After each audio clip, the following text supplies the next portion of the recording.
of the show for today. We're talking to Dr. DPadgett from Tennessee State University, and he's giving us some information in reference to the social impact of the Nashville flood of 2010.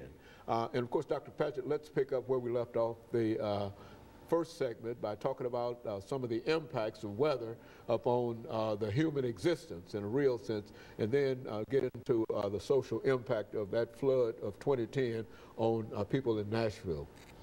Okay, well, what we looked at first was how to respond to these types of events, which with global warming we expect to see more of these extreme types of rain and tornadoes and other type of events that result in floods. Well, one of the things that came out of Hurricane Katrina was something that we call inner city emergency response. And we found out after Hurricane Katrina that we have to look at inner city populations a little bit differently. Inner city populations tend to be more vulnerable because the normal evacuation plan is get in your car and leave. Well, what if you don't have a car? What if you are a senior citizen and aren't necessarily very mobile? And so what happened after Hurricane Katrina was a series of what were called inner city emergency response workshops. And we had a lot of them for a while in and around North Nashville. I remember that. And we had one at Tennessee State University. During that workshop that was headed by the Red Cross, I asked, well, where are the Red Cross shelters? Because if something happens, we want to know where to go. I asked them if they had any maps. The Red Cross said that they didn't have any maps.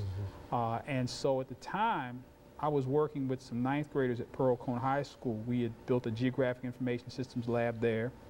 And I asked the Red Cross, give me what you have, and the 9th graders at Pearl Cone High School will create your maps. And what came out of that was the 9th graders at Pearl Cone High School. We had Miss Debbie Hirsch was their teacher.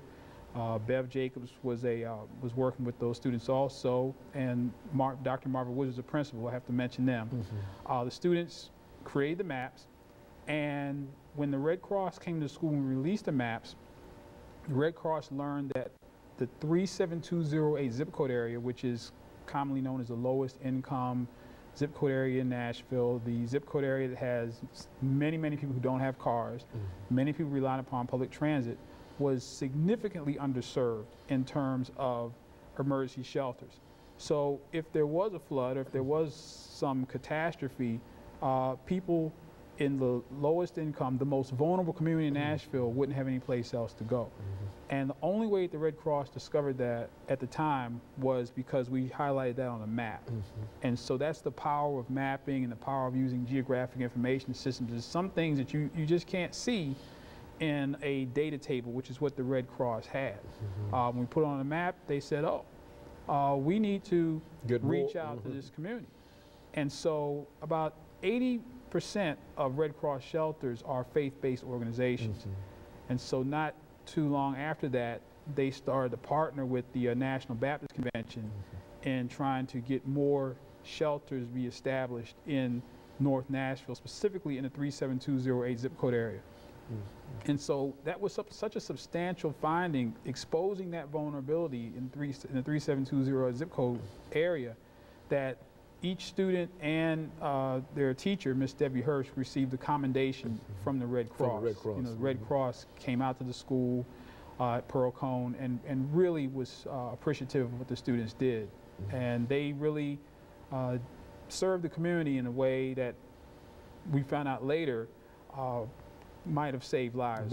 Yes. The very, very possibility of what could have happened, and the ability to be able to predict in a real sense where you need assistance and where you need shelters. They had absolutely no idea in reference to that.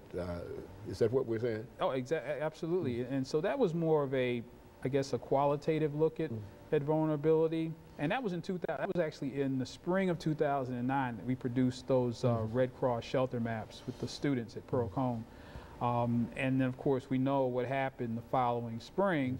Unfortunately, we were in the middle of an economic downturn, and so we lost many shelters during that time, many Red Cross shelters. And so when the flood hit in May of 2010, we were already down several shelters from where we were in 2009.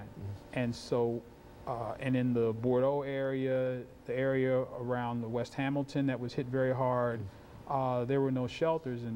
And as you know, the Reverend Harold Love at St. Paul AME Church became essentially a de facto shelter that was didn't start out that way. It started out, hey, let's just make some sandwiches for people. And Reverend Love and his congregation wound up essentially being a staging area for the federal